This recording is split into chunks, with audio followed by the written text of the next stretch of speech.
Olá, boa noite. Começando mais uma live do Toque de Bola, quarta-feira. Hoje voltando para o horário de 7 da noite, para atender até o horário do nosso convidado, que é o José Luiz Peixoto, que daqui a pouquinho vai estar conosco aqui no Instagram. Treino do Tupinambás. O Zé Luiz hoje é auxiliar técnico lá do Baeta. Baeta que está classificado, né, para a segunda fase da Série D do Campeonato Brasileiro. E nós vamos bater um papo porque é um cara importante no cenário do futebol, do esporte local. Rafa Bueno está aqui, fã de vocês, então tá ótimo demais. João Guerain, o Ronaldinho. Ronaldinho, vai ensaiando aí, hein, Ronaldinho. O Guto já veio, hoje é o Zé Luiz. Semana que vem é outro goleiro, Cláudio. Tá na hora de colocar um ponta a ponta aqui. Já teve o ponta a ponta Claudinho na direita. Agora é a sua vez, hein, Ronaldinho? Ponta a ponta na esquerda. O Renan tá aqui. Rolar a bola pro Renan no futsal. A Patrícia tá aqui. Patrícia, um abraço para você. Pro Gustavo Galil. Só pode entrar gente boa aqui. Começando mais uma live de quarta-feira. E sem delongas, já vamos puxar o Zé Luiz para a conversa. Aí, olha o homem aí, apareceu. Quem falou que o Zé Luiz não tem Instagram? Tudo bem? Tranquilo, Zé? Isso tudo é novidade para mim, Ivan. É. A minha, a minha assistente que me ajuda aqui, a Débora. Um abraço para ela. Tem que ter uma assistência técnica, né, Obrigado. Zé? Tem que ter, né? O goleiro nunca pode ficar sem proteção alguma, né? É verdade, é verdade. Mas é a minha filha, ela tem 9 anos e assim está muito ligada, né, nas redes sociais e tem me ajudado bastante aí nessa parte aí. Não é da minha geração, né? É, a gente aprende, a gente brinca aqui que os velhinhos do toque de bola vão aprendendo, eles ficam inventando outras coisas para complicar, né? Mas com esses, É com verdade. esses assistentes, assim, a gente vai contornando. O Pouso Alegre entrou aqui, o Claudinho entrou aqui, a Patrícia, a Josiane, escolinha de futsal. Zé, antes de Bacana. mais nada, a gente quer agradecer, né, o seu aceite para participar conosco. A gente aqui nas lives tem procurado trazer sempre, né, o esporte local, claro que o futebol também, e sem dúvida que a sua trajetória no futebol é muito importante, interessante, seja como goleiro, como treinador, agora como auxiliar técnico. A gente sabe que você também tem um trabalho de base, mas para quem ainda não conhece ou não conhece muitos detalhes, eu só gostaria que você fizesse uma breve apresentação aí da sua trajetória antes da gente bater o papo. Em primeiro lugar, eu que tenho que agradecer a oportunidade de estar podendo passar para as pessoas, né? O Zé Luiz, do esporte, né? O Zé Luiz começou, eu sou natural de Campos, estado do Rio, e comecei no americano, né? Do americano a gente jogava as preliminares, né? Das categorias juvenil e juniores, jogava as preliminares do profissional, no campeonato carioca, né? Então tive um convite para poder jogar no Botafogo do Rio, onde me profissionalizei, né? E dali consegui realizar o sonho de todo menino, né? De poder ser um profissional, né? E assim acabou que nessa trajetória aí eu rodei o Brasil inteiro, né?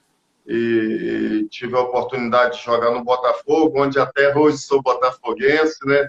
Tenho sofrido bastante, mas aquele torcedor fervoroso, né, do Botafogo, e a gente fica torcendo que tudo lá também possa dar certo, que a gente saia dessa situação difícil aí, que não é fácil trabalhar no Z4, né, Ivan? É verdade. E de Você lá foi eu com qual tive. idade para o Botafogo? Com qual idade e com quais profissionais, assim, entre tantos, imagino, que você destaca aí nesse seu período de passagem pelo Botafogo, que já é, né, para quem começou no Americano de Campos, já é um degrau interessante e já foi para você aí né, uma certeza de que seguiria uma carreira profissional, né, Zé? É verdade.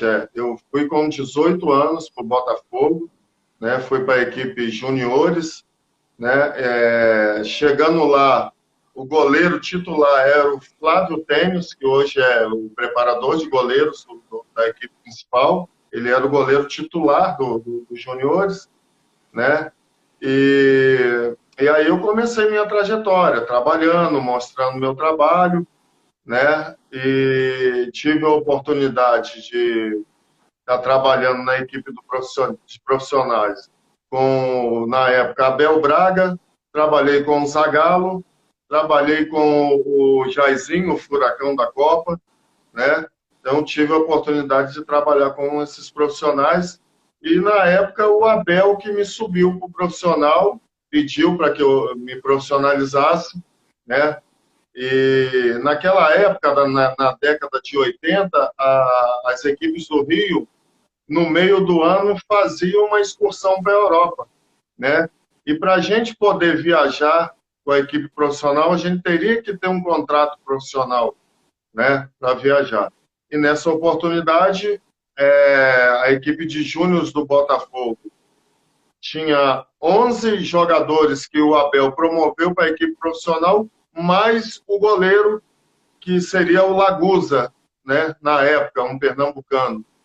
Então, eu tive a oportunidade de trabalhar com essas pessoas, trabalhei com o Abel, trabalhei com o Zagallo, trabalhei com o Jairzinho, né, onde eu consegui chegar ali no profissional.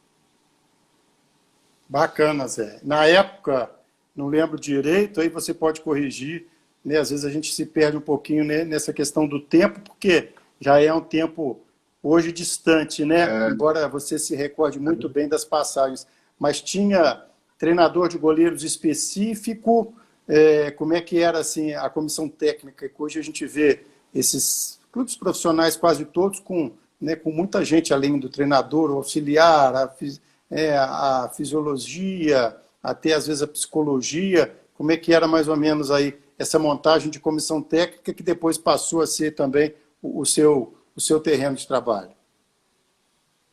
Então, nessa época ainda estava despontando, né, essa questão aí do profissional, o treinador de goleiro. O nosso lá, quem trabalhava tanto no profissional como na equipe juniores, era o seu Leônidas da Silva, né? Ele até chegou a ser técnico aqui do Tupi, Sim. né? Ele batia muito bem na bola e nessa época assim, era mais chutes, né, e conversa. Então essa época ainda de preparação do goleiro estava ainda bem no começo. Certo. E nessa sua trajetória, o Claudinho já alertou aqui, o currículo é longo, não fica perguntando muito do currículo não, senão vai dar umas 2 horas. Faz aí um compacto dos melhores momentos, um show do intervalo aí da carreira que você destaca nos clubes que você passou. Então, aí tive a oportunidade no profissional do Botafogo, né? Joguei, se eu não me engano, umas 3 ou 4 partidas, né? E aí, na época, o supervisor do Botafogo era o Camerino, Kleber Caldas Camerino, né? E ele recebeu um convite para ir para o Fortaleza como técnico, né? E assim, eu tenho que agradecer muito a Deus, Camerino, porque além de me levar, me dar as oportunidades que ele me deu, ele me aconselhou bastante, né? Durante essa trajetória minha que eu tive a oportunidade de trabalhar com ele. E indo para o Fortaleza em 87, né? Ele como técnico, nós chegamos lá, ele já me pôs para jogar, nós ganhamos o primeiro turno e lá eram 3 ou 4 turnos campeonato cearense, se eu não me engano, e chegamos à final, conseguimos o título, né? Depois de 15 anos aí, desculpa, 15 não, estava acho que 7 anos Fortaleza não ganhava título, né? Nós conseguimos ganhar esse título lá estadual, né? Então assim foi uma passagem marcante também na minha vida, né? Aí de lá passei por Ferroviária, depois passei por Nacional de Manaus e acabei voltando para o Tupi com o Camerino, que saiu do Fortaleza e voltou para o Tupi em 89, né? Ele me trouxe de volta para cá, né? E aí foi onde eu comecei a minha trajetória aqui em Minas Gerais, né? Em 90 eu fui para o Esportivo de Passos, a gente tinha um time muito competitivo, né? Esportivo eu passei por Francana, América Mineiro, aí tive na Caldense, o RT, Rio Branco de Andradas, né? E depois eu passei por Atlético Goianiense, Sobradinho, aí eu não aguentei mais, tive que parar porque, né, já não estava aguentando mais, o futebol acaba, você fica muito longe da família, né, da sua família, então você acaba, chega uma hora que você não aguenta mais, você quer ficar próximo de casa e dar mais atenção à família. Mas foi bacana, foi uma trajetória bacana e se tivesse que fazer tudo outra vez, faria, porque foi muito legal. Bacana. E você pega o Tupi em 89 com uma equipe boa, né? Uma época boa do Tupi como jogador. Mais tarde você viria a ser também profissional da comissão técnica, mas pega uma temporada boa em que o Tupi, em 89, foi aquele time, né, do Adil, não é isso? Isso, é. Do Deca, O Adil, né? Que tinha semana o passada a gente teve essa Deca, despedida do Deca, saída dos jogadores que foi. foram do esporte na época para o Tupi, como o Guto lembrou aqui, né? Vários jogadores. E, Época boa, né, Zé? tinha o Jorge Luiz, né, o Adil, né, o Júnior, goleiro, o Marcelo, lateral esquerdo, o Osmar Bueno, né? Era uma equipe muito forte, uma equipe que conseguiu, né, várias vitórias, tanto aqui dentro quanto fora no Campeonato Mineiro. Bacana. E quer falar um pouquinho, fala um pouquinho da sua família antes de falar como você nessa ideia e caminhando para ser treinador, mas fala um pouquinho da sua família e por que você optou por ficar aqui em Juiz de Fora depois de rodar esses clubes todos aí. Na verdade, eu tive essa passagem aqui em 89 para 90, né? E morando eu gostei da cidade. Saindo daqui, eu fui para o sul de Minas, né?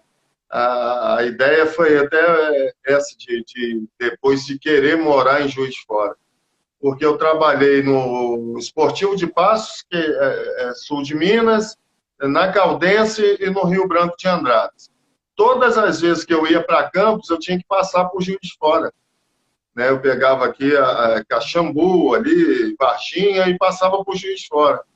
E eu sempre falava, pô, eu ainda vou morar nessa cidade, eu ainda vou morar nessa cidade, porque acabava que aqui era quase a metade do caminho para eu chegar em Campos. Eu saía 6 horas da manhã do sul de Minas, chegava 6 horas da tarde em Campos. E por aqui era metade do caminho, né? E sempre assim, com aquele desejo de ter uma oportunidade de jogar no Tupi, né? Que era o time daqui de Juiz de Fora, né?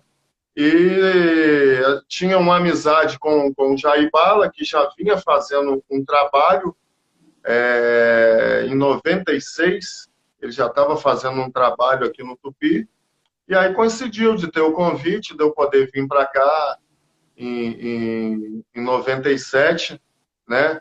E poder estar trabalhando com o Jair Bala, poder estar trabalhando aqui no Tupi. E aí eu conheci a Deisimar, que é a minha esposa, né? E nós fizemos agora, dia 1º, 20 anos de casado. Parabéns. Né? Obrigado. Eu já tinha o Vitor Hugo, né? O meu filho, que dia 30 agora também fez 28 anos, né? E aí ele já estava comigo no futebol, já me acompanhava, né? Hoje nós temos a Débora também, eu e a Deise, que tem 9 anos, né? A minha assistente. E é isso. Aí fizemos aquela campanha boa, né? Em 97, bacana, né? Eu acho que ficou marcado por não ter conseguido acesso, tanto no Mineiro do Módulo 2 quanto no Brasileiro, né? Fizemos uma campanha muito boa, tanto no Mineiro do Módulo 2 e não conseguimos aquela vitória frente ao Nacional de Uberaba Foi aqui, 0-0, né? né? Depois fizemos 0-0. Depois fizemos uma campanha boa no Brasileiro, onde nós conseguimos em 9 pontos, 6 pontos, né? Ganhamos do Juventus de São Paulo e ganhamos da Francana, lá em Franca, né? E também não conseguimos o acesso. Mas, assim, foi aonde eu comecei a conhecer a minha esposa, começamos a namorar, aí 2 anos depois aí nós casamos e estamos aí, na luta em Juiz de Fora. Uma cidade boa, que eu gosto muito e já acabei virando Juiz de Fora. Com certeza. E você pega também, depois, como treinador do Tupi, momentos bons e um momento que foi marcante também, que eu lembro na época, a gente recebeu um convite para participar do programa da TV Alterosa, de veiculação estadual, né? Porque aquele formato que eles têm de um jornalista que é jornalista mais o torcedor. Aí me convidaram para ser, em determinado momento, jornalista e torcedor do Tupi. E a gente estava no ar, no meio do programa, uma situação que a gente nunca ia imaginar, que foi o Tupi indo para Belo Horizonte para jogar com o Cruzeiro e saiu a informação de que os jogadores não iriam mais viajar por questão financeira. E a gente estava no ar lá e o pessoal de Belo Horizonte me perguntando o que estava acontecendo. Falei, eu estou entrando aqui no ar, eu não sei como é que foi aquilo, Zé. Lembra um pouquinho, também tem o, né, como diz o, tem os tombos também, na hora da delegação viajar para uma semifinal com o Cruzeiro, né, de campeonato mineiro, essa situação extracampo e, de repente, quase que o time não viaja. O que você lembra aí dessa situação que para a gente ficou marcada também por conta dessa lembrança aí do programa da TV? Assim, no meu entender, né, e o que eu vivenciei, eu acho assim que foi falta de comunicação, né? Nós fizemos um campeonato de recuperação, né? Porque fizeram um investimento muito grande e alcançavam coisas grandes, né? E chegou no meio do percurso o que a direção tinha planejado não tinha acontecido até o momento, né? E foi aquele empate contra o Democrata aqui, de Valadares, né? E que a equipe saiu daquela, eu acho, de 5ª colocação para a 8ª colocação, né? Onde eles não seguiram com o Tita, que era o treinador na época, né? Foi em 2007, né? Essa ocasião. E eu já tinha acertado com a URT para eu ir para Patos de Minas, dirigir a URT. Eu estava no sub-20 do Tupi. E aí o alemão, gerente de futebol da época, me chamou para me comunicar que eu ia assumir o profissional, né?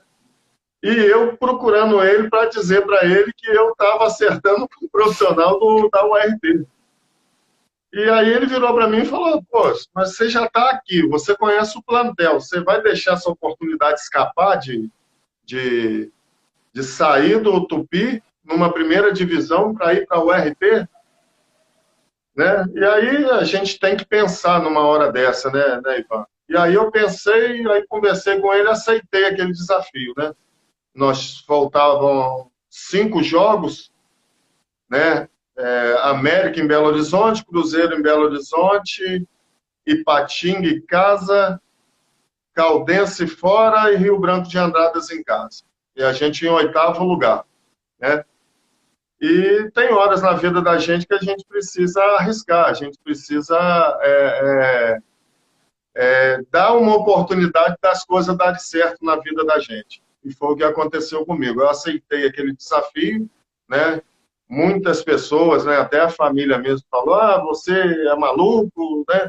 Falei, eu não tenho nada a perder, eu só tenho a ganhar, né? E aí nós conseguimos uma vitória lá em Belo Horizonte, frente ao América, de 2-0, né? E aí acendeu uma luz de novo no plantel, e aí perdemos o jogo seguinte para o Cruzeiro, no Mineirão, de 6-2, nós chegamos a sair na frente, e foi assim uma situação inusitada que após o jogo do Cruzeiro, dentro do vestiário, estava todo mundo para baixo, né? Porque, pô, perder de 6, né? E eu reuni o plantel, os jogadores, e falei, olha, nós temos a oportunidade de voltar aqui no Mineirão e poder, talvez, enfrentar o próprio Cruzeiro que hoje nós perdemos, né? Por quê? É só a gente ganhar os próximos jogos que nós vamos estar classificados para a semifinal e vamos voltar aqui, né? E assim, foi uma coisa de momento que me deu naquela hora que eu quis passar para os atletas, né? Eu estava começando minha carreira também como técnico, né? E nessa hora, assim, a gente tira coisas da nossa imaginação que você tem que colocar e tentar resgatar o grupo, né? E aí nós conseguimos, né, aquela vitória aqui frente ao Ipatinga, que era uma pedra no nosso sapato, né? E conseguimos uma virada histórica aí de 3-2. Fomos para Poços de Caldas, conseguimos ganhar de 2-1 e ficou o jogo do Rio Branco aqui, dependendo da gente vencer para poder chegar na semifinal, né? E o nosso Neneca, né, o goleiro do Rio Branco de Andradas, né, ele valorizou bastante aquela vitória e aquela classificação nossa. Ele pegou muito naquele jogo, mas nós insistimos até o final e conseguimos aí a nossa classificação. E aí teve o primeiro jogo da semifinal aqui, né? O estádio lotado, nós conseguimos um empate aqui e foi prometido uma premiação, né? Pela classificação. E aí parece que essa premiação não saiu antes do primeiro jogo da semifinal. Ficou prometido para esperar a renda do primeiro jogo, né? Aí, voltando à pergunta que você me fez. Seria esperar a renda do primeiro jogo, né, que deu uma renda boa, para que eles pagassem a premiação da classificação para a gente. E não sei por que não saiu durante a semana, aí ficou para sair na quarta, ficou para sair na quinta, e não saiu, então os atletas reuniram e decidiram não viajar. Que não iam viajar, que se não pagasse e tal. Isso já no e dia, isso né? chegou, né? Isso no dia. Já no dia. Mas isso já vinha rolando desde a quarta-feira. Desde a quarta-feira, quando eles não tinham pago, já teve esse problema. E aí ficou aquela coisa, não, eu vou pagar, eu vou dar um cheque, eu vou dar um... né? E aí, nessa hora aí, entrou, tanto eu quanto o alemão, chamamos dois, três atletas, assim, que tinha uma liderança, né, sobre os outros, começamos a conversar para tentar acertar aquela situação. Só que aí já tinha vazado, já tinha, né, saído aí para toda a imprensa, né, e acabou que nós fomos para lá numa situação já assim, né, difícil para a gente, né, porque, se eu não me engano, nós perdemos 3 ou 4 jogadores com o terceiro cartão amarelo, jogamos com um garoto com 17 anos na zaga, né, e aí a gente foi eliminado lá. Mas, assim, tudo são experiências de futebol que a gente vai vivendo que, né, acontece. Isso acontece até hoje, hein, né? Mas foi só uma questão mesmo de comunicação e das coisas serem bem mais esclarecidas para não ter o tipo de problema que teve. É verdade. Deixa eu dar um alô no povo aqui. O Walker Campos. Alô, meu grande amigo. Obrigado por acreditar em mim, falando para você. Grande ídolo como goleiro do Carijó. Mandando um abraço. Grande Walker. Não te dava moleza quando era auxiliar dele. Vamos, Walker, chuta. Castigava muito o Walker, não? Por isso que ele virou roqueiro? Bastante. Por isso que ele virou roqueiro? O Walker, assim, é um amigo, né, de longa data, que quando eu assumi o Tupi em 2006, né, eu fiz convite para ele não acreditou muito. Falei, não, cara, vamos, eu te dou uma força, né? A gente vai trocando ideia e você já tem uma experiência, porque você já vem trabalhando como treinador de goleiro, você não trabalhou no profissional, mas você tem experiência e você gosta do que faz. Então foi assim uma surpresa boa e grata, né? E tenho o Walker como um grande parceiro, um grande amigo. Só que eu enchi o saco dele. Ó, treinador de goleiro tem que bater na bola, não pode ficar jogando com a mão, não. Já está na relação lá, né, Zé? Mais É, 10, 15, meia hora, mais uma hora, não tem problema, né? Já vai ser o primeiro a chegar, o último a sair mesmo. é. Ó, Depois faz um gelinho na perna e fica tudo bem. fica tudo certo. Vê se a sua assistente aí tem algum abraço para mandar para a turma aqui, ó. Já vi a sua assistente aqui, a Débora Peixoto. Maicon Venerando, Jackson, Arthur Pinheiro, Brasil Móvel JF. O Wallace está aqui, daqui a pouco eu vou passar as perguntas da nossa turma aqui do Toque de Bola. Professor Zé Antônio Bara Miguel. Jonatas Botti entrou, só tem gente boa, tô falando. A Luísio Costa, Davi Fernandes, a Miriam, minha irmã. O Wallace, a bola mudou, mas não muda. Suade, Leonardo Araújo, Douglas Braz. Vamos então para algumas perguntas aqui. A turma que está participando pode mandar um alô, mandar um abraço e uma pergunta também. Equipe do Toque de Bola com coordenação da Mônica Valentim, repórteres Wallace Matos, Roberto Oliveira, com o Eduardo Antunes nas artes, com o Daniel na parte do site, do suporte. O Wallace está perguntando, Zé, seu tempo, nos seus anos de futebol dentro e fora de campo, você presenciou transformações, seja na forma de preparar, como de transmitir conhecimento, inclusive tático aos jogadores. Comparando seu tempo de atleta, vendo o jogo lá de trás, visão privilegiada, com os dias de hoje, qual é, a pergunta do Wallace, a maneira mais fácil de conseguir atenção e dedicação do atleta do que é passado e para ele cumprir aquilo lá dentro de campo? Então, Ivan, Wallace, antigamente, né, nessa década aí de 80 e tal, o treinador, né, ele estava sempre ali com o atleta e ele era um paizão, né? Treinamentos eram mais coletivos, né? Finalizações, né? Cruzamentos, e existia aquela coisa do paizão, né? Hoje já mudou bastante, né? Hoje a gente, para trabalhar dirigindo futebol, a gente precisa estudar um pouco mais, a gente precisa estar alerta a todas as situações, né? A gente precisa estudar o adversário, né? A gente precisa ensaiar as jogadas e, no final de tudo, a gente precisa ainda ser o paizão, né? Porque a gente precisa estar do lado do atleta, precisa ter o atleta do seu lado, porque ele precisa estar lá dentro, tendo confiança no cara que está ali fora comandando ele. Porque se ele não tiver confiança, não vai, não vira.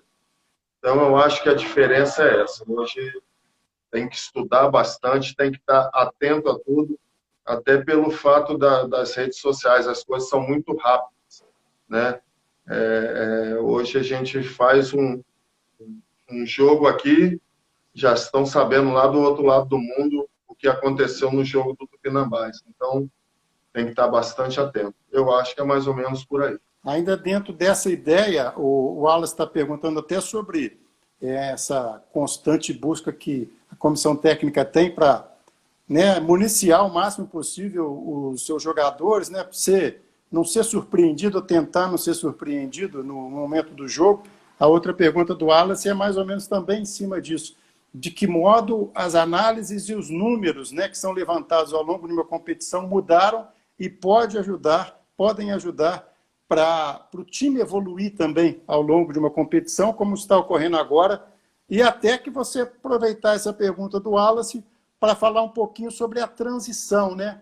Tupinambás fez aquele campeonato mineiro, o Cláudio também, a gente já conversou com ele algumas vezes, com você também, Aquele campeonato que, já depois das 4 primeiras rodadas, estava sempre tendo que ganhar para sair da zona de rebaixamento e não saiu daquele enrosco. Aí ficou aquele, né? Aí teve o isolamento, o Tupinambás voltou também numa situação que não foi legal, jogo com a Caldense, para quem não se lembra, a gente acompanhou tudo no toque de bola, mas para quem não acompanhou muito, acabaram marcando o jogo em Poços de Caldas, que é o campo da Caldense. O Tupinambás sugeriu 3 prefeituras, 3 cidades, e acabou não tendo autorização por conta das medidas de isolamento, enfim. E aí, aproveitando a pergunta do Wallace também, vem o Campeonato Brasileiro da Série D. Todo mundo preocupado com o Tupinambás e também, na verdade, né, aí que a gente foi conhecer um pouco mais cada adversário da Série D, do grupo do Tupinambás. E hoje, o Tupinambás, nesse momento, está classificado para a segunda fase, com 2 vitórias no início da Série D, uma queda de resultado de rendimento com empates e derrotas, e depois dos 5 últimos jogos, o Tupinambás ganha 4 e empata 1. Então, acho que dentro dessa pergunta do Wallace, né, como que essas análises podem contribuir numa sequência de competição também de temporada? Claro que houve mexida no elenco, Zé, mas falar um pouquinho aí do Tupinambás já entrando diretamente no Baeta. Então, eu acho assim que essas análises, né, esse estudo contribui para a gente explorar os pontos negativos do adversário e os positivos para a gente poder se defender. É uma ajuda assim, muito grande. A gente já entra sabendo. Né? Essa questão aí do Tupinambás aí no Campeonato Mineiro, né? A gente precisa assumir que nós erramos muito. Né? Eu acho que nós erramos na montagem do elenco, nós erramos em decisões que a gente precisava ter tomado um pouco mais rápidos e deixamos para ir tomando lá no final e acabou que o negócio só foi afunilando e apertando e chegou uma hora assim que ficou insustentável, né? E aconteceu o rebaixamento nosso, né? E a gente tentou, né? A gente conversou, mas eu acho que essa montagem do elenco ali no começo, eu acho que foi o passo errado que nós demos para acontecer o que aconteceu, né? Mas, assim, a gente tem que olhar para frente. Eu procuro ser, assim, bem positivo e olhar para frente. O para trás não volta mais, nem as vitórias, nem as derrotas. Ficam só as lembranças, boas e ruins, né? E quando nós voltamos, né? E aí já veio com o Guiba, né?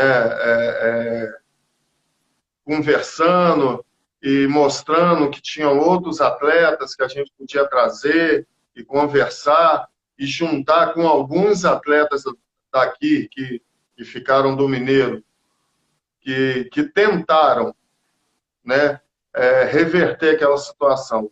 Não conseguiram, porque a maioria não dava certo. Né? Então, quando chegaram esses jogadores novos, com cabeça boa, com personalidade, e se juntaram aqueles outros que nós separamos para que a gente pudesse trabalhar junto, nós começamos a conversar e colocar na cabeça dos que ficaram que o que tinha passado já era passado. E a gente tinha que fazer uma nova trajetória e conseguir uma nova história dali para frente. E isso daí foi um trabalho dia a dia, puxando um aqui no canto, conversando com o grupo, né? E mostrando também, né, para o Cláudio que ele sofreu muito com toda essa situação, né? Porque não é fácil com rebaixamento, e ele, como vice-presidente, como que estava sempre de frente de todas as situações, sofreu bastante, como todo mundo sofreu, mas que dali para frente a gente tinha que reagir, a gente tinha que trazer jogadores com espírito vencedores, né? E trabalhar. Porque não é só ter o espírito vencedor, você tem que ter o espírito vencedor e trabalhar. A gente trabalha todo dia, a gente conversa todo dia a gente levanta uma questão, o Guiba me pergunta as coisas, eu não sou o que falo para o Guiba, só o que ele quer escutar, tem hora que eu falo não para ele, aí ele por quê? E aí a gente põe o meu ponto de vista, põe o dele, a gente tenta, e eu acho que é isso que foi o segredo, que as coisas começaram a evoluir, e a gente conseguiu aquela primeira vitória contra o Bahia aqui em casa, né? E quando a gente levou o gol, eu confesso, eu falei, puxa vida, será que vai começar tudo de novo? Né? E um gol assim, e o cara chutou, a bola quicou e entrou no ângulo, né? Mas assim, mesmo pensando, né, que poderia vir aquilo tudo de novo, né, acontecer tudo de novo, a gente teve força, né, para conseguir virar aquele jogo, né, e depois conseguir aquela vitória lá contra a equipe de Palmas, né, e depois começamos também a oscilar. O nosso grupo era um grupo muito difícil, né, né, no nosso grupo, você teve ali o campeão de Brasília, o vice, né? Aí nós tivemos o vice da Bahia, né? E o quinto lugar. Tivemos a Caldense, quarto lugar no Mineiro, né? Então aí teve aí o Tupinambás e o Vila rebaixado e o Palmas, que era um time de garoto. Mas se eu não me engano, eu não tenho certeza, foi campeão em Tocantins, o Palmas. Não lembro agora, eu posso ver para você. É porque ele entrou com o time sub-20 também, né? Exatamente. Para disputar Então, assim, a um Copa grupo São muito... Paulo nessas coisas ironias do futebol, né? Para disputar a Copinha que foi cancelada, quer dizer, a ideia deles também verdade, acabou para esse projeto tendo uma quebrinha.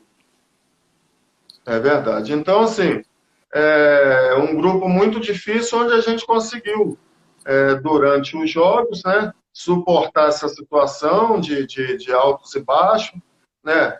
Nós tivemos uma preparação em Itaipava, né, de 20 dias, se eu não me engano, né? Porque não podia treinar aqui no estado de Minas Gerais. Então, a gente estava treinando lá, numa situação também que não era muito favorável, porque o campo não ajudava muito. Então, assim, 20 dias nós aprimoramos lá a parte física, né? Porque a maioria dos jogadores estavam vindo 5 meses sem atuar, né? Mas aí eu acho que o ponto alto do nosso time foram esses jogadores que chegaram conseguir abraçar os outros que estavam aqui, né? E se unirem. E começaram a conversar, e começaram a fazer amizade. Então, assim, o nosso grupo é muito amigo. O nosso grupo é um grupo, assim, que vale a pena trabalhar. Os caras são demais, são muito fera mesmo. E aí a gente conseguiu, né? Com todas as dificuldades, né? Que a gente sabe que o Tupinambás tem, né?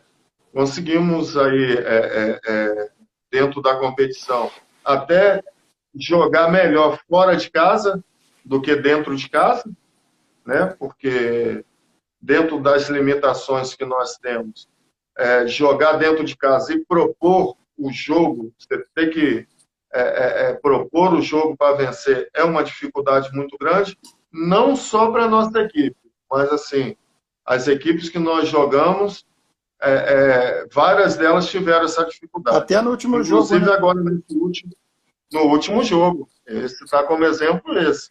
Né? Eles ficaram com a bola, tocaram, nós fomos lá, fizemos 1-0 e ganhamos o jogo e conseguimos a nossa classificação. É curioso, né? Zé, quando você acha interessante, porque o Wallace, só como informação, está confirmando, o Palmas foi o campeão mesmo de Tocantins. Tem mais pergunta aqui para você, só para não perder o raciocínio, porque a gente fala assim, Série D, né? É claro que o cenário esportivo de Juiz de Fora, para quem não convive há muito tempo, seja como jornalista, como profissional, tem sempre um certo desdém, né? Pô, mas Série D Ah, mas a Série D, como você está dizendo, tem um campeão e um vice de um estado, tem um campeão de outro É, estado, né? Então não é, né, chegar na Série D e nadar de braçada, como se diz, né? é, É a realidade do exatamente. Tupinambás e, teoricamente, né, num grupo, o Tupinambás entra em desvantagem se você considerar o desempenho dele no estadual com o desempenho dos outros, né? Só para pontuar, porque Exatamente. a gente convive com isso desde há muito tempo, a gente convive com, mas pô, tá na Série D, ainda tá pelejando para classificar. Falei, não adianta você, né, rapidamente tentar É, explicar. Eu falei, é claro que a gente queria que o Tupi estivesse na B, que o Tupinambás estivesse na C, mas aí vão entrar várias discussões. Então, essa colocação que você fez, né, embora a gente saiba também, o Palmas, que eu não lembrava, o Wallace me puxou a orelha aqui corrigindo, quer dizer, é o cenário de dificuldade, né? E de um time que foi rebaixado, se a gente for considerar o pé da letra, praticamente rebaixado com 2 rodadas de antecedência, né? Só um milagre faria o Tupinambás ganhar 2 jogos, depois de isolamento e tudo. Deixa eu retomar aqui as mensagens para não perder. O Leonardo Araújo está te amolando aqui. Ele está perguntando, está junto com a pergunta da Roberta, se você está mais calmo como é. auxiliar. A nossa Roberta Oliveira está lembrando que na primeira fase o Tupinambás levou 41 cartões amarelos. Olha, Zé, 7 para a comissão técnica e o senhor José Luiz recebeu 2. Aí a Roberta está perguntando se está tendo uma preparação psicológica e emocional para esses 2 jogos, né? Porque agora é um pouco mais complicado você perder de um jogo para outro, elenco mais do que enxuto. Fala um pouquinho dessa parte disciplinar. Não está calmo lá no banco, não, Zé? Então, na verdade, né, assim, até como auxiliar, né, na verdade é melhor o auxiliar estar tomando o cartão do que o treinador, né? Então a gente acaba Você fazendo faz o esse serviço trabalho sujo, como diz o outro. exatamente, exatamente, né? Mas assim, acaba que com essa situação da pandemia, nós que ficamos no banco, nós temos que ficar de máscara. E acaba que para gritar de máscara é difícil. Aí eu tiro a máscara e começo a orientar. Aí o quarto põe a máscara, põe, tira. Isso 3, 4 vezes ele fala, e aí a gente começa eles começam a interpretar como se você estivesse desafiando ele. Mas não é nada disso, é porque é difícil, né? E mais assim, a gente está ali no banco, a gente está tentando falar, orientar, né, passar um posicionamento ali, né? Mas eu achei não é uma reclamação, né? E acabou que até no final da história tem um auxiliar. Eu acho que dos 7 jogos do Tupinambás, ele veio em 5. Marcones, o nome dele, né? E eu acho que o primeiro cartão que eu levei, né? Eu fui orientar um jogador meu, um jogador, se eu não me engano, o Igor, o atacante, e ele entendeu que eu estava falando que o juiz que não era falta, entendeu?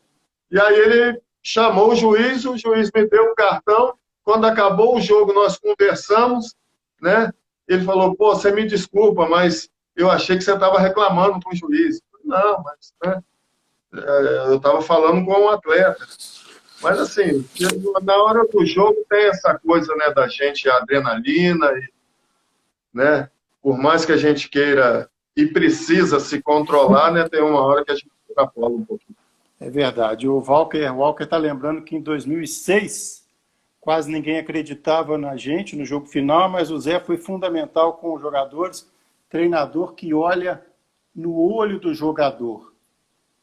O Júnior Negão te ajudou muito, não? Bastante. Nossa, Júnior é um cara do bem, um cara que abraçou aquela causa com a gente, né? E não só ele, como todo o grupo, entendeu? Um abração grande aí para o Júnior, Você aí, para aproveita para a agradecer, porque ele família. está sempre com a gente aqui. Ô, Júnior, também tem que entrar numa live aqui, que todo treinador também dá parabéns para você. É aquele jogador que todo treinador gosta, mas no bom sentido. Não é aquele que o treinador gosta e a torcida não gosta, não. O Thiago está aqui. O Adilson Matos, mandando abraços aos amigos. Teve trabalho com o Adilson, já quis expulsar o Adilson de campo já, Zé Luiz? Não tive essa oportunidade. O Adilson está dizendo que os cartões, às vezes, são provenientes da forma como se dirigem à arbitragem. Convidem o Coelhas, Coelho a gente já falou com ele também, ou o Vangas, que é o Marcelo Vangas, para um encontro virtual com todo o elenco. Aí a sugestão do Adilson. Zé, o que você acha? Bacana, bacana, sem dúvida, né? Na verdade, assim, tudo que for para a gente poder melhorar, né, Ivan, é válido, né? E, assim, são pessoas que têm coisas boas para passar para a gente e, sem dúvida, seria uma grande oportunidade para a gente estar aí aprendendo um pouco O mais. Adilson está te dando um cartão de crédito. Que moral, hein? Zé Luiz nunca me deu problema no campo. Ah, então tá bom demais. Agora, Muito curioso, boa. ô Zé, tem uma coisa que está chamando a atenção, não que a gente não esperasse, mas está demais, né? Que é o fato de o adversário ser aparecidense e fala aparecidense, o cara fala massagista e não sei o que lá, só esclarecendo que aquele massagista não está mais já há algum tempo na Aparecidense, pela pesquisa que a gente fez, a gente até fez um contato, mas ainda não chegou diretamente para falar com ele. Ele está no Santos, trabalhou no futebol de praia lá do Santos, no futebol feminino, mas o que está impressionando, Zé, até não tem como fugir, mas está demais. Todo comentário que tem do toque de bola do jogo do Tupinambás, desde o momento, é massagista, vai jogar com 12, cuidado com esse time. Como que ficou marcado, né? Que foi uma coisa muito feia, né, Zé Luiz? Agora até esse clube ficou marcado. Em Juiz de Fora, então, você fala Aparecidense. Impressionante, né? Mas assim, né? Acho que foi até ontem, cara. Tava eu, o Bibo, o Cláudio Dias, a gente conversando, né? E como você mesmo falou, né? Acaba que a gente acaba lembrando dessa situação, né? E o Cláudio Dias até comentou com a gente o seguinte, que em outros esportes, né? E também deveria ser no futebol, o cara entrou, tirou o gol, é gol, né? Tem que ser dado o gol. Não tem que ir para julgamento, não tem que discutir, não tem que ter nada. Entrou um neutro, tirou o gol, é gol. Que aí você acaba com esse problema, ninguém mais vai fazer isso, né? E resolve a situação ali mesmo, rápido, né? É verdade. O Moisés está dizendo, vamos subir Leão. O Walker está falando que você, quando jogava, falava o tempo todo. É a pergunta que a gente vai fazer daqui a pouquinho. E o Moisés está falando para você marcar o massagista deles, que não vai ser o mesmo massagista. Jogar como goleiro é o primeiro passo, ou talvez um passo importante para ver, primeiro, que a casinha está desarrumada e já durante a carreira você já tinha essa ideia ou foi uma coisa que veio depois, José? Então, como goleiro, né, eu sempre procurei assim estar posicionando o pessoal em campo, né? E às vezes o pessoal falava assim, né, você tem que posicionar a defesa. Eu já procurava posicionar o ataque, o meio de campo, a defesa, né, e estar sempre orientando antes de acontecer, né, para que essa bola não chegasse ali a mim com dificuldade ou que os caras conseguissem enfiar uma bola e chegar na cara do gol, né? E aí eu falava o tempo inteiro, né? Fora de campo, às vezes, eu era mais quieto, mas dentro do campo eu saía quando terminava o jogo, né? Inclusive, até pouco tempo atrás, eu chegava em casa, minha esposa virava para mim e falava assim, olha, o jogo acabou, né? Porque eu chegava a 1000 por hora né? Mas eu acho que faz parte, né? Eu acho que o jogo tem que ser falado, tem que ser orientado, né? Porque eu acho que você, agindo dessa forma, você consegue alertar os companheiros, né, de um possível lance que pode ser fatal. O Clóvis está entrando aqui. Eu lembro muito do Clóvis no ano que o Tupi teve o acesso, né? Que a gente estava no toque de bola já e tal. E o Clóvis falava: nós vamos subir. Aí, porque tinha o ano passado o Paysandu que bateu na trave, né? E dentro do que a gente está falando, de grupo, né? Você falou que muito do crescimento do Tupinambás tem a ver com o entendimento da equipe como pessoas fora de campo. E ele dizia, vai subir. Ele até falava, olha, o time do ano passado, no papel, era até melhor tecnicamente, mas esse ano vai subir, podem me cobrar. E falava assim com uma tranquilidade, falou, Cláudio, pô, não teve nem o primeiro jogo ainda, como é que você está falando isso? Não, depois você me fala, né? E realmente o Tupi ganhou do Asa aqui e ganhou do Asa lá também em Arapiraca. E agora entrou o mata-mata, né, Zé? Onde a gente tem meninos aí no Tupinambás, agora chegou o Reis, que é experiente, tem alguns jogadores mais experientes. Como é que vai ser trabalhar essa cabeça da turma para essa questão de mata-mata e sobre jogar a primeira em casa, a segunda fora, nesse próprio acesso do Tupi, né? Quando sai sorteio, principalmente sorteio, não foi o caso agora, a gente sempre acredita que se o nosso time pegar o jogo de volta em casa é melhor. No entanto, né, uma boa vitória no primeiro. Como é que você está trabalhando um pouquinho, vocês e a comissão técnica, essa questão do grupo para o mata-mata e o fato desse primeiro jogo ser em casa, nessa situação de pandemia que a gente já destacou algumas vezes, que tem que destacar o heroísmo de cada participante dessa Série D, com esse protocolo e com viagens para Tocantins e tudo mais. É verdade. Então, o Guiba, eu, né, o Bruno, o preparador físico, assim, a gente conversa muito, né, que o nosso primeiro objetivo seria a classificação, né, e que a gente iria lutar até o final para a gente conseguir a nossa classificação. Dentro disso, a gente foi conhecendo, né, melhor todos os atletas, o que cada um seria capaz ou não, né, o que cada um poderia dar em cada partida, né, uma situação que aconteceu quando a gente estava montando o plantel. Nós teríamos 2 nomes para cada posição.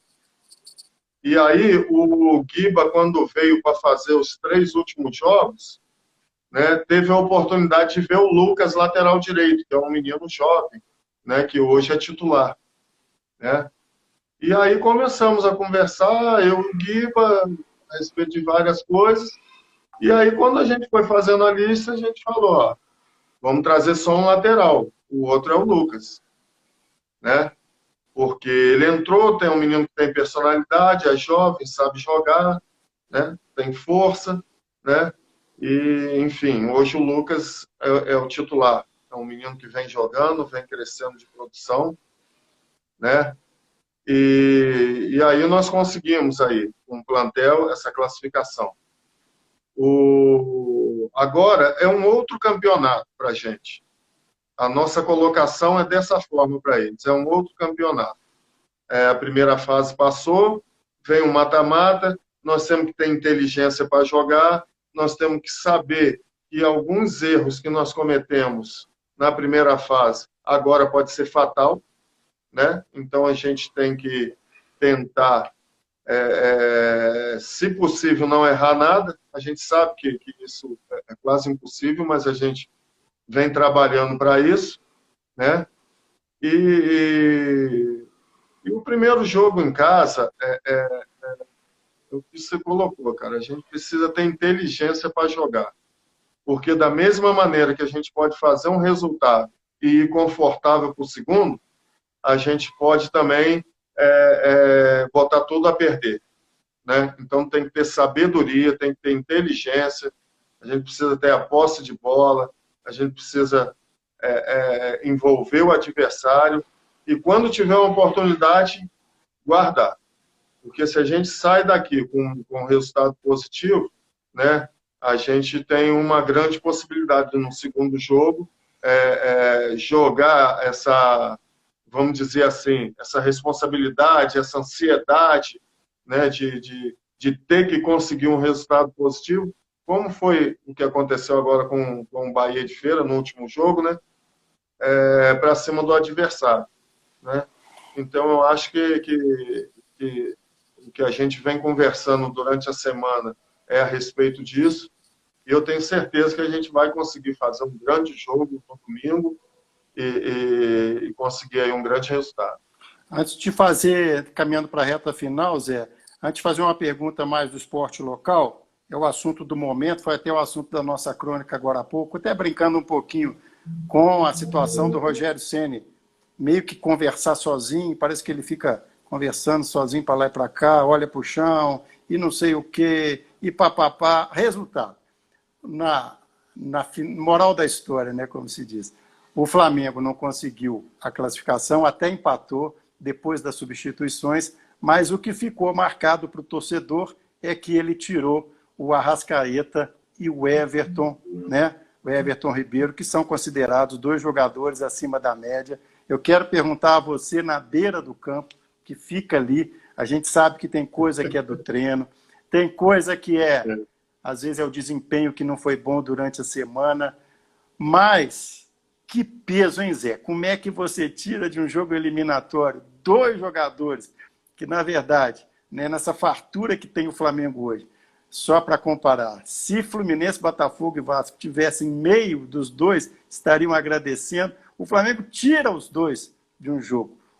Me ajuda a entender, e a torcida do Flamengo, o que passou na cabeça. Ele disse na coletiva que ele pensou em dar velocidade depois da expulsão do Rodrigo Caio, que foi até na falta que originou o gol. Você perdoa ele por enquanto? Vai ser complacente porque ele é da beira do campo? Ou aquelas vozes que ficaram no ouvido dele falaram coisa errada, Zé? Não é fácil, né? Não é fácil a gente que está ali na beira do campo e a gente precisa tomar uma decisão rápida, né? Para tentar melhorar, né? Acho que a intenção é sempre de melhorar. E nem sempre acontece da forma que a gente pensa, né? Eu brinco muito com o goleiro, com o Arthur, do Tupinambás, que tem defesa, igual uma defesa que ele fez lá contra o Bahia de Feira, que eu não daria nem rebote naquela bola, né? Eu brinco com ele.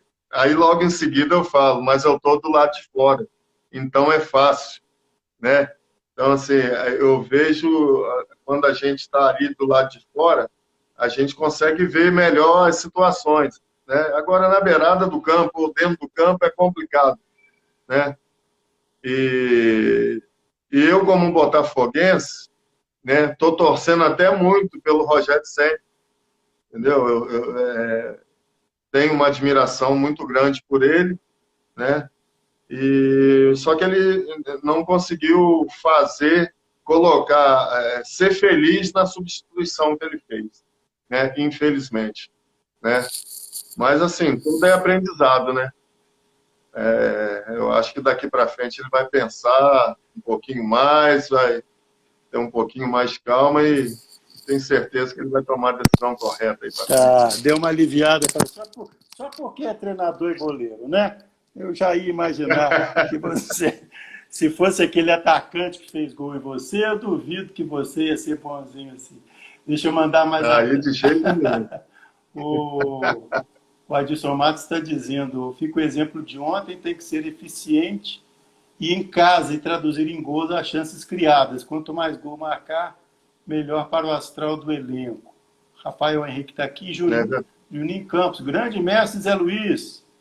Arthur Goleiro, privilégio de trabalhar com um ser humano e profissional como você, Zé. Arthur, gente boa. Leonardo absolveu... O Juninho... O Juninho é nosso fisioterapeuta lá, é sobrinho do Walker Campos. Ah, é? Então a É, saga dos Campos continua? O ué. Leonardo está absolvendo o Rogério, dizendo que o Everton Ribeiro estava mal, mas o Arrascaeta ele achou que errou. Agora, para a gente fechar, Zé, a gente fala que parece que não dá uma hora, mas já deu uma hora.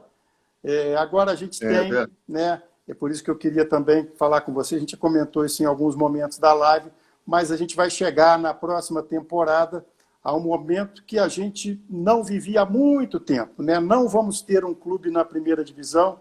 O Tupi, depois de muito tempo, acabou voltando para o módulo 2. O Tupinambás, que teve acessos quase consecutivos, alguns consecutivos, mas fez uma caminhada muito bacana da terceira divisão, né, para a primeira, embora tenha essa nomenclatura diferente, de módulo 2, mas na prática ele saiu de uma terceira para a primeira num tempo bem curto. Mas ano que vem a gente volta para um cenário que era o cenário que há, sei lá, 10 anos atrás os clubes reclamavam muito. A gente não tem um calendário, a gente faz o estadual e depois não tem outra competição. Enfim, com algumas mudanças, Taça Minas que teve numa época, mas a realidade é que na temporada que vem, dependendo também do desempenho do Tupinambás em relação à competição nacional, mas é certo que no Mineiro nós não teremos clube profissional da cidade. Como que você, tendo sido jogador, treinador, auxiliar técnico, como é que você vê esse momento?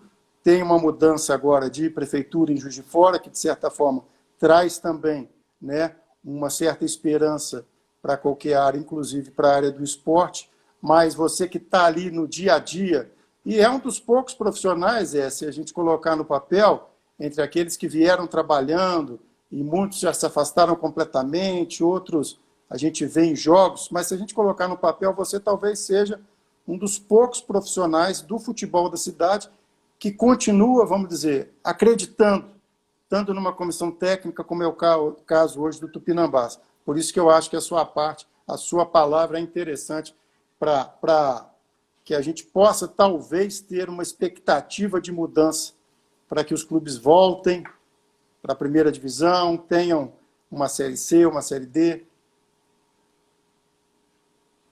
Então, Ivan, eu acho assim que a gente, primeiramente, eu acho que a gente tem que investir nas categorias de base, né? Eu acho que ano passado, se eu não me engano, o Tupinambás foi campeão de um torneio regional, né? E desse trabalho que foi feito lá na base, hoje nós temos o Lucas jogando, nós temos o Bruno Meia jogando, nós temos o Gabriel Sá no plantel e já entrou num jogo. Então, assim,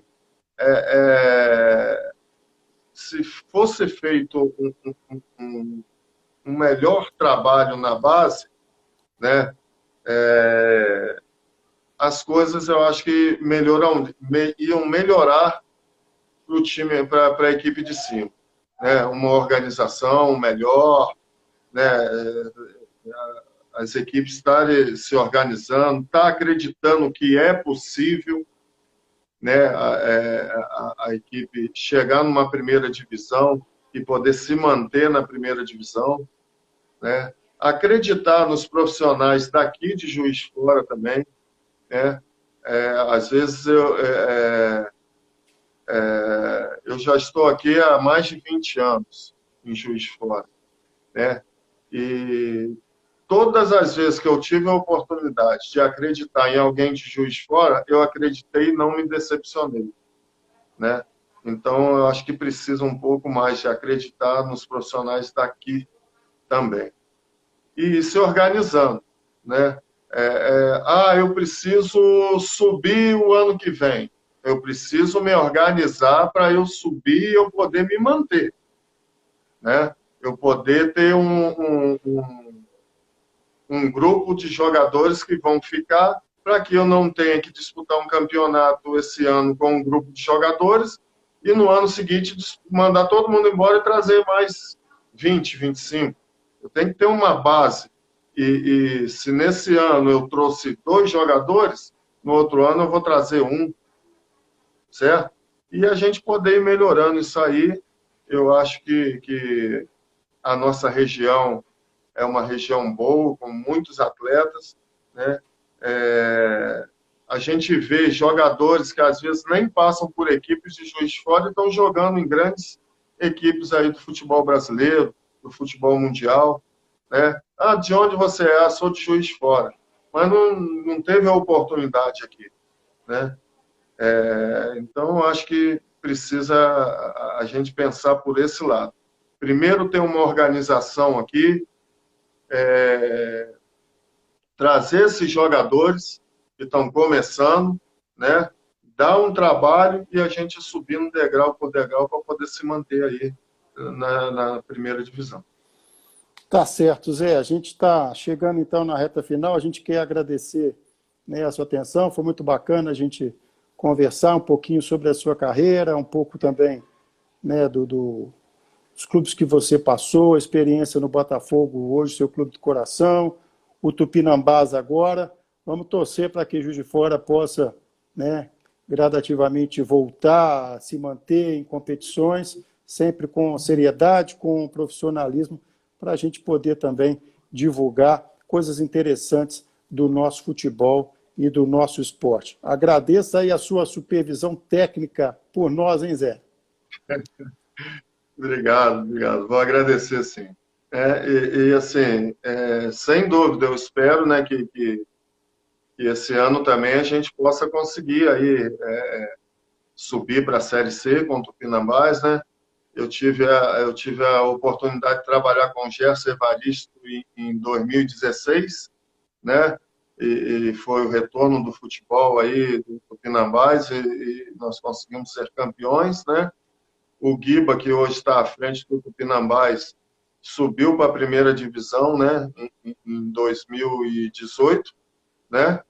E quem sabe, né? Nós dois juntos agora, né? A gente não vai conseguir um acesso aí, né, histórico aí para o Tupinambás, né, e demais agradecer a oportunidade, né, de poder estar aqui com vocês, agradecer o pessoal que participou aí com a gente, um abração a todos aí, muito obrigado. Tá legal, Zé, muito obrigado, a gente vai compartilhar o vídeo no Facebook, também no canal do YouTube do Toque de Bola, e quer desejar você aí, transmitir para o pessoal lá do Baeta, jogadores, comissão técnica, o 18, o Cláudio, né? O Renan Rinaldi, que passou essa recuperação aí fantástica. Para todos vocês aí, os votos de boa sorte. Domingo, se Deus quiser, com o pé direito para começar nessa fase aqui no Estádio Municipal, de volta ao horário e o dia nobre do futebol, né? Que tem dia também que o futebol da cidade merece jogar num domingo à tarde, para não ficar sempre no segundo plano, né, Zé? É verdade, sem dúvida. Eu agradeço o nome de todos lá e, se Deus quiser, nós vamos conseguir esse objetivo.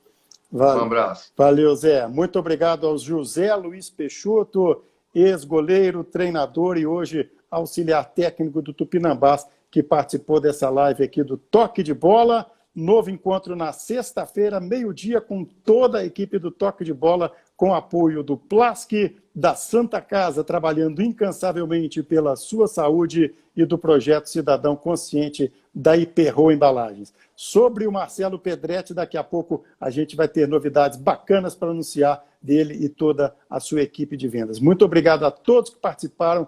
Ótima noite, ótima quarta-feira e sexta, meio-dia, a gente está de volta. Valeu!